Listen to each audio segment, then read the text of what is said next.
اکرم صلی اللہ علیہ وآلہ وسلم کی محفل سجی تھی، صحابہ کا اجتماع تھا، کسی بات پر حضرت ابو بکر عمر رضی اللہ تعالیٰ عنہما کا اختلاف ہوا، ان کی آواز حضور اکرم صلی اللہ علیہ وآلہ وسلم کی آواز سے بلند ہو گئی۔ ایسا محفل میں ہو جاتا ہے کہ چھوٹے کی آواز بڑے سے، استاد سے شاگرد کی آواز، جب بیٹے کی باپ سے آواز بلند ہو جاتی ہے، لیکن میرے رب نے فرمایا جبریل یہ کسی صدر مملکت یا وزیر اعظم کا دربار نہیں، بلکہ میرے عرش سے نازک محبوب کی بارگاہ ہے، میری طرف سے وہی لے جا کہ یا ایھا الذین آمنوا لا ترفعوا اصواتکم فوق صوت النبی ولا تجہروا لہ بالقول کجہر بعضکم لبعض ان تحبط اعمالکم وانتم لا تشعرون، کہ اے ایمان والو، بے شک صحابہ تمہاری عظمت ہے، مقام ہے، شان ہے، لیکن اصول شریعت یہ ہے کہ میرا محبوب گفتگو کر رہا ہو اور تم میں سے کسی کی آواز میرے محبوب کی آواز سے ہو گئی بلند، چاہے ابو بکر ہو، چاہے عمر ہو، چاہے عثمان ہو، چاہے علی ہو، چاہے کوئی صحابی ہو، میرے محبوب کی آواز سے آواز بلند ہو گئی، فرمایا ان تحبط اعمالکم، میں تمہارے تمام اعمال برباد کر دوں گا۔ کیوں؟ میرے دربار میں عبادت بعد میں دیکھی جاتی ہے، تقوی بعد میں دیکھا جاتا ہے، نماز بعد میں دیکھی جاتی ہے، روزہ بعد میں دیکھا جاتا ہے، حج بعد میں دیکھا جاتا ہے، سب سے پہلے تعظیم محمد مصطفیٰ کو دیکھا جاتا ہے۔ اب آپ کو یہ معلوم ہونا چاہیے کہ آج ہم قتل کر لیں یا چوری کر لیں یا ڈاکہ کر لیں یا غیبت کر لیں، جو گناہ کبیرہ ہے، تو اصول شریعت کیا ہے؟ ایک گناہ کبیرہ ہمارے نامہ اعمال میں لکھا جائے گا، لیکن ادھر قرآن کہتا ہے کہ اگر حضور صلی اللہ علیہ وسلم کی آواز سے آواز بلند ہوئی تو عمل سب ختم ہو جائیں گے۔ تو اب عقل تڑپتی اور پھڑکتی ہے، تو قرآن سے ہم نے پوچھا کہ قرآن عمل کس وقت برباد ہوتے ہیں؟ تو قرآن نے کہا وَمَن يَرْتَدِدْ مِنْكُمْ عَنْ دِينِهِ فَيَمُتْ فَهُوَ كَافِرٌ فَأُولَٰئِكَ حَبِطَتْ أَعْمَالُهُمْ فِي الدُّنْيَا وَالْآخِرَةِ، کہ جب انسان دائرہ اسلام سے نکل جائے تو اس وقت اس کے عمل سارے برباد ہوتے ہیں۔ تو یہ آیت بتاتی ہے کہ جب حضور کی آواز سے آواز بلند ہوئی، یہ گستاخی مصطفیٰ ہوئی، بندہ دائرہ اسلام سے باہر نکلا اور عمل سارے برباد ہو گئے۔ تو پھر یہی تو میں نے عرض کیا ہے کہ اگر حضور صلی اللہ علیہ وسلم کی تعظیم نہ ہو، چاہے 70 سال تک کلمہ پڑھتا رہے، اگر حضور کی بے ادبی ہو گئی، چاہے جتنی بھی عبادت ہے، بندہ دائرہ اسلام سے خارج ہو جائے۔ اب آئیے کہ صحابہ کرام حضور اکرم صلی اللہ علیہ وآلہ وسلم کا کتنا ادب کرتے تھے۔ یہ بخاری کی حدیث ہے، اور اس بات کا راوی جو ہے وہ مسلمان نہیں، کافر تھا، اس کا نام تھا عروہ بن مسعود ثقفی۔ یہ حدیبیہ کے موقع پر حضور صلی اللہ علیہ وسلم کے سامنے کافروں نے بھیجا بطور سفیر۔ جب اس نے حضور صلی اللہ علیہ وسلم کی دربار کا مشاہدہ کیا، جا کے کافروں کے پاس پہنچا، تو اس نے کہا کہ اس محمد عربی کے ساتھ تم مقابلے کا تصور ہی چھوڑ دو۔ انہوں نے کہا بات کیا ہے؟ اس نے کہا جو میں نقشہ دیکھ کے آیا ہوں، میں نے کائنات میں کہیں بھی نہیں دیکھا۔ کہتا واللہ واللہ وفدت علی الملوک وفدت علی القیصر وکسریٰ والنجاشی فی ملکی ہی، کہتا میں بڑے بڑے بادشاہوں کے بارگاہ میں وفد کی شکل میں گیا ہوں، میں نجاشی بادشاہ حبشہ کی بارگاہ میں گیا ہوں، میں قیصر شاہ روم کی دربار میں گیا ہوں، کسریٰ شاہ ایران کے دربار میں گیا ہوں۔ واللہ ان رأیت ملکن یعظم اصحابہ ما یعظم اصحاب محمد محمدن، کہتا ہے میں نے کسی بادشاہ کے دربار میں اتنا ادب نہیں دیکھا جتنا دربار مصطفیٰ میں مصطفیٰ کا ادب دیکھا ہے۔ اور پھر وہی اپنا عروہ بن مسعود کہتا ہے کہ صرف یہی بات یہی ختم نہیں، واللہ ان تنخم نخامۃ الا وقعت فی کف رجل منہم دلک بہا وجہہ وجلدہ، کہتا میں نے عجیب منظر دیکھا کہ جب یہ نبی تھوکتا تھا تو صحابہ تھوک کو اپنے ہاتھوں پہ لے کر اپنے چہروں اور اپنے جسموں پر مل لیتے تھے۔ اور پھر وہ کہتا ہے اذا امرہم ابتدروا امرہ، جب حضور صلی اللہ علیہ وسلم حکم دیتے ہیں دوڑ کر حضور کے حکم کی تعمیل کرتے ہیں۔ اور وہ عروہ بن مسعود ثقفی کہتا ہے اذا توضا قادوا یقتتلون علی وضوئہ، جب یہ نبی وضو کرتا ہے تو وضو سے گرنے والے پانی کو لینے کے لیے صحابہ لڑنے مرنے کے لیے تیار ہو جاتے ہیں۔ اور وہی شخص جو کہتا ہے کہ اذا تکلم خفضوا اصواتہم، جب یہ نبی بولتا ہے تو اپنی آوازوں کو پست کر لیتے ہیں۔ فرمایا وما، وہ کہتا ہے وما یہدون الیہ النظر تعظیما لہ، وہ کہتا ہے جب حضور صلی اللہ علیہ وسلم کی بارگاہ میں یہ صحابہ بیٹھے ہوتے ہیں تو اتنا ادب ہے کہ کوئی سر اٹھا کے حضور کے چہرے کو دیکھ ہی نہیں سکتا۔ اب غور فرمائیں کہ کائنات میں سگا بیٹا کیوں نہ ہو، سگا دوست کیوں نہ ہو، کسی کی تھوک کو ہاتھ پر لے کر کوئی چہرے پہ مل نہیں سکتا، کوئی ایسا دربار نہیں ہے کہ جہاں وضو سے گرنے والا پانی لینے کے لیے لوگ لڑنے مرنے کے لیے تیار ہو جاتے ہوں۔ تو عروہ بن مسعود ثقفی نے کہا کہ جو نبی کے وضو سے گرنے والے پانی کو زمین پہ نہیں جانے دیتے، وہ نبی کے خون کو کیسے گوارا کریں گے؟ تو ان فدایان مصطفیٰ اور عاشقان مصطفیٰ کے مقابلے میں تمہاری کوئی حیثیت ہی نہیں ہے، ان سے مقابلے کا خیال ہی چھوڑ دو۔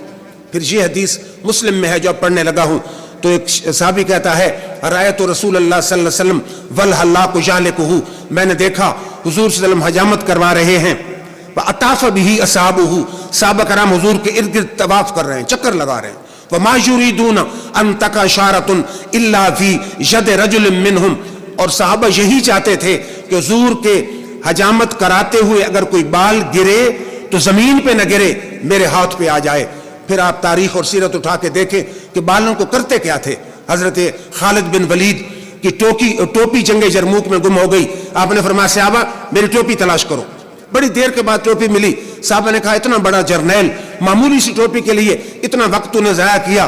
تو خالد بن ولید نے کہا تمہیں پتہ نہیں اس ٹوپی میں میری فتح کا راز ہے، اس ٹوپی میں زلف مصطفیٰ کے بال ہیں، جب تک یہ میرے سر پہ ٹوپی رہتی ہے فتح میرے قدم چومتی رہتی ہے، مجھے اپنی بہادری پر فنون جنگ میں مہارت پہ ناز نہیں ہے، مجھے زلف مصطفیٰ کے ان بالوں پہ ناز ہے کہ جو میرے سر پہ رہتے ہیں ٹوپی کی شکل میں، تو اللہ تعالیٰ مجھے فتح عطا فرماتا رہتا ہے۔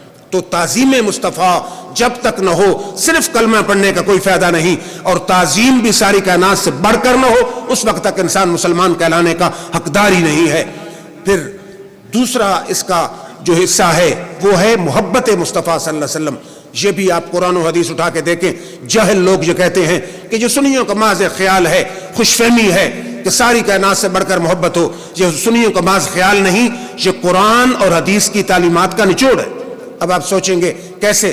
قرآن میں میرے رب نے ایک طویل سورت نازل فرمائی، فرمایا قل ان کان آباؤکم وابناؤکم واخوانکم وازواجکم وعشیرتکم واموال اقترفتموها وتجارۃ تخشون کسادها ومساکن ترضونها احب الیکم من اللہ ورسولہ وجہاد فی سبیلہ فتربصوا حتی یأتی اللہ بامرہ۔ میرے رب نے اتنی لمبی آیت اتاری، اب آپ کو سمجھانے کے لیے کہتا ہوں کہ میرا رب فرماتا ہے کہ ایک ترازو لگا دیا جائے، ایک پلڑے میں باپ کی محبت، بیٹے کی محبت، بھائی کی محبت، بیوی کی محبت، رشتہ داروں کی محبت، مکان کی محبت، مال کی محبت ساری رکھی جائیں، اور فرمایا دوسرے پلڑے میں اللہ اور اس کے رسول کی محبت رکھی جائے۔ اگر یہ ساری محبتیں یعنی باپ کی، بیٹے کی، ماں کی، بھائی کی، بہن کی، بیوی کی، مکان کی، مال کی، جتنی محبتیں ممکن ہیں ساری مل کے میرے یار کی محبت سے بڑھ گئیں، فرما فتربصوا، انتظار کرو حتیٰ یاتی اللہ بامرہ، حتیٰ کہ اللہ تم پر اپنا عذاب لے کر آئے۔ فرما اگر میری گرفت سے بچنا چاہتے ہو، پکڑ سے بچنا چاہتے ہو، عذاب سے بچنا چاہتے ہو، تو بے شک باپ سے محبت فطرت کا تقاضا ہے، بھائی سے محبت فطرت کا تقاضا ہے، بیٹے سے محبت فطرت کا تقاضا ہے، لیکن جب آمنہ کے لال کی محبت مقابلے میں آ جائے تو ساری محبتوں کو جب تک مصطفیٰ کے قدموں پہ قربان نہیں کرو گے میرے عذاب سے بچ نہیں سکتے۔ اس لیے ڈاکٹر اقبال نے اس کا ترجمہ کیا، کہتا مغز قرآن روح ایمان جان دین ہست حب رحمت للعالمین۔ اگر قرآن کا مغز پوچھنا چاہتا ہے، ایمان کی جان پوچھنا چاہتا ہے، اسلام کی روح پوچھنا چاہتا ہے، وہ نماز روزہ نہیں، وہ تو محمد مصطفیٰ کی سچی اور سچی محبت ہے۔ پھر قرآن سے ثابت، حدیث سے ثابت کہ حضور اکرم صلی اللہ علیہ وآلہ وسلم کی محبت کے بغیر ایمان نہیں۔ بخاری کی حدیث ہے نا، حضور نے فرمایا لا یؤمن احدکم، تم میں سے کوئی مومن نہیں حتی اکون احب الیہ من والدہ وولدہ والناس اجمعین، جب تک اپنے باپ سے بڑھ کر، بیٹے سے بڑھ کر، سارے جہان سے بڑھ کر میری ذات سے محبت نہ کرے وہ مومن ہو سکتا ہی نہیں۔ تو اب دیکھیے کہ آپ یہ حدیث اور آیت کہیں بھی پڑھیں، سننے والا کہے گا بالکل صحیح ہے، ہم بھی حضور سے محبت کرتے ہیں، وہاں پھر ہم مسلک سوچنا شروع کر دے گا تو اچھا یہ بھی محبت کرتے ہیں، تو آئیے خود حضور صلی اللہ علیہ وسلم سے پوچھتے ہیں کہ سچی محبت کی نشانی کیا ہے۔ حضور نے 2 نشانیاں بتائی ہیں، فرما حبک الشیء یومی وجسم، تجھے کسی چیز کی محبت اندھا بھی کر دے گی، بہرا بھی۔ آپ نے فرمایا کہ حبک الشیء یومی وجسم، تجھے کسی چیز کی محبت اندھا بھی کر دے گی، بہرا بھی کر دے گی۔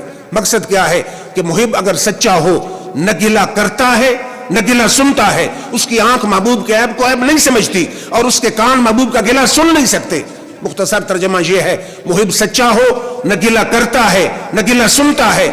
اب کراچی سے خیبر تک چلے جائیں، آج ہمارا نوجوان 10-12 جماعت پڑھ جائے، کہتا ہمیں سمجھ نہیں آتی سچا کون ہے۔ اب 2 حدیثوں کو سامنے رکھے، ایک حدیث کہتی ہے حضور کی محبت نہ ہو تو ایمان نہیں، دوسری حدیث کہتی ہے کہ جب تک حضور صلی اللہ علیہ وسلم سچا محب وہ ہے جو نہ گلہ کرے نہ گلہ سنے۔ کراچی سے خیبر تک ہر مسلک کی مسجد جلسہ جمعہ چیک کرے، اللہ کی قسم واحد اہل سنت والجماعت کا عالم ہوگا، چاہے عالم ہو، پروفیسر ہو، ڈاکٹر ہو، جاہل ہو، ان پڑھ ہو، تھوڑا پڑھا ہوا ہو، جب بھی اس کی زبان کھلے گی اس کی زبان سے نہ مصطفیٰ کا گلہ نکلے گا نہ اعتراض نکلے گا، جب بھی زبان کھلے گی تو تعریف مصطفیٰ میں کھلے گی۔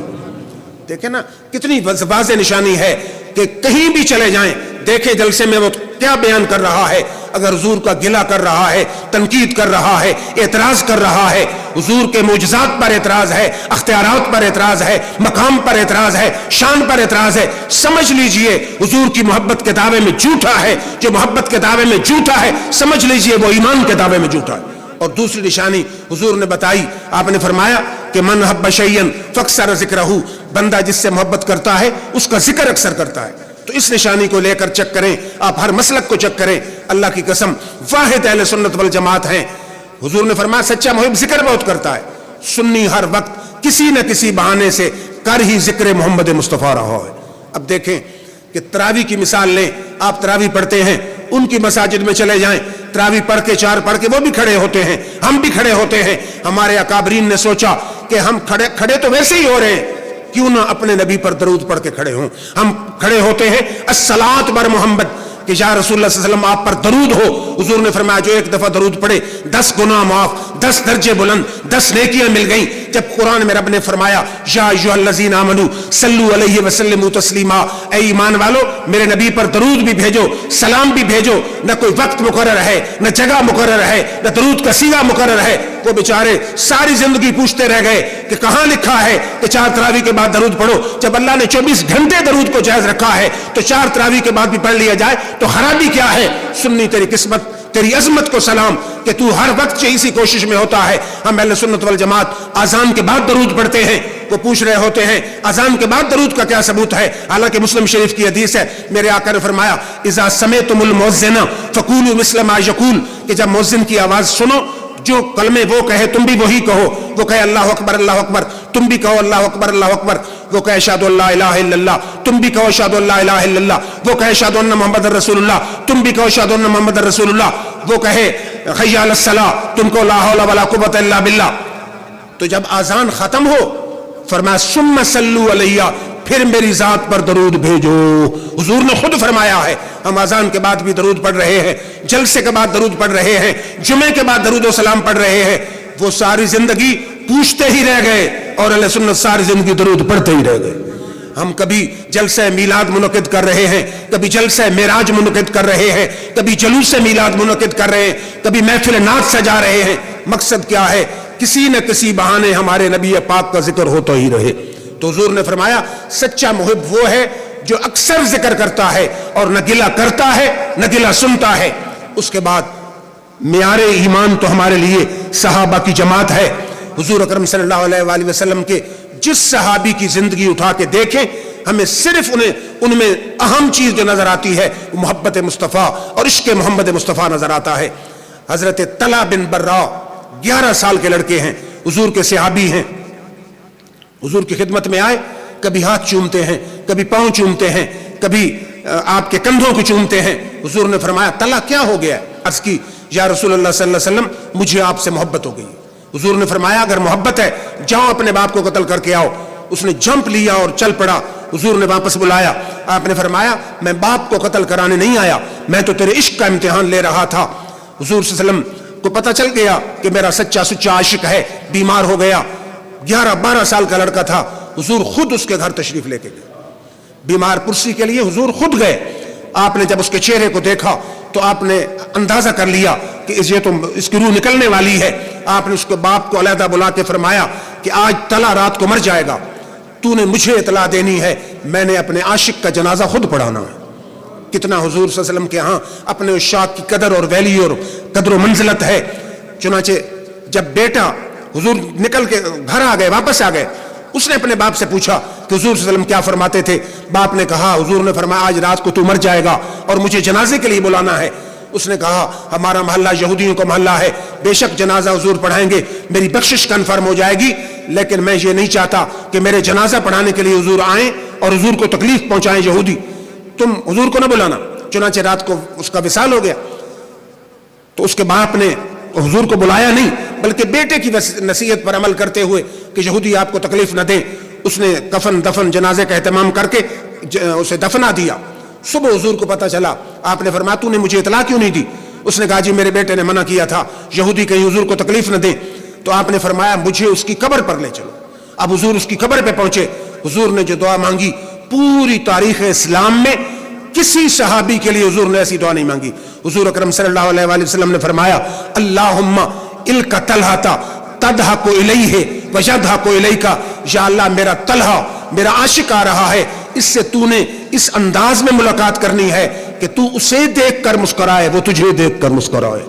تو شاعر کہتا ہے عشق سرکار میں جو جان سے گزر جاتے ہیں، عشق سرکار میں جو جان سے گزر جاتے ہیں، حقیقت ہے کہ وہی لوگ سنور جاتے ہیں۔ یہ نہ پوچھو کہ وہ آئیں گے تو بیٹھیں گے کہاں، وہ تو خوشبو کی طرح دل میں اتر جاتے ہیں۔ پھر اس سے بھی حیران کن بات ہے کہ کافروں نے زید بن دسنہ کو گرفتار کر لیا۔ ابھی حضرت ابو سفیان مسلمان نہیں ہوئے، کعبہ شریف کے سامنے انہوں نے ٹکٹکی لگائی سولی پہ لٹکانے کے لیے۔ ابو سفیان نے کہا مجھے اس سے ایک دو باتیں کرنے دو۔ اس نے کہا کہ انشدو کا یا زید، زید میں تجھے قسم دے کے کہتا ہوں بات سچی کرنا، اتحب ان محمدن الان فی مکانہ الذی هو فیہ وتصیبہ وندرب عنقہ وانک جالس فی اہلک۔ اس نے کہا کیا تمہیں پسند ہے کہ محمد عربی یہاں ہوتے انہیں سولی پہ لٹکاتے اور تو گھر میں بیٹھا ہوتا؟ اس کا خیال تھا کہ حضور کی وجہ سے سولی پہ لٹک رہا ہے، اب حضور سے متنفر ہوگا، کہے گا مجھے محمد عربی کی محبت نے تو مروا ڈالا۔ تو اس نے کہا سن ہمارے ایمان کی حقیقت کو تو نے سمجھا ہی نہیں ہے۔ اس نے کہا کہ واللہ ما احب ان محمدن الان فی مکانہ الذی هو فیہ وتصیبہ شوکۃ وانا جالس فی اہلی۔ کہتا کہ تو کہتا نا کہ حضور کو سولی پہ لٹکانا، ادھر حضور بیٹھے ہوں ادھر سولی لگی ہو، تو کہے کہ حضور کے قدموں میں کانٹا گوارا ہے کہ تیرا سولی پہ لٹکنا گوارا ہے؟ اللہ کی قسم میں سولی پہ لٹک جاؤں گا، مصطفیٰ کے قدموں میں کانٹا بھی گوارا نہیں کروں گا۔ تو لگ گئی چوٹ محبت والی، عشق نشے وچ آیا، تن من دی رہی خبر نہ کائی، ایسا عشق نے تیر چلایا۔